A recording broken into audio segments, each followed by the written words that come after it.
Ang pekeng kaibigan, hindi po sila masaya pag masaya ka.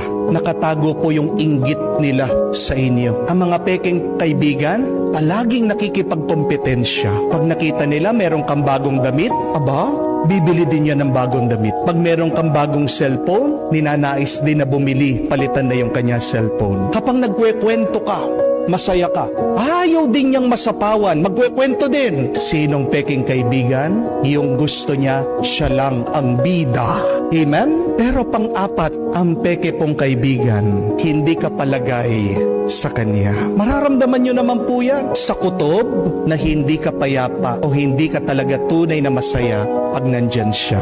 Iba po yung energy ng isang peking tao. Di po ba? Imbis na pinapasaya ka niya, pag nandyan na yung taong yan, parang napakabigat na ng iyong nararamdaman. Ang tanong po, anong gagawin natin?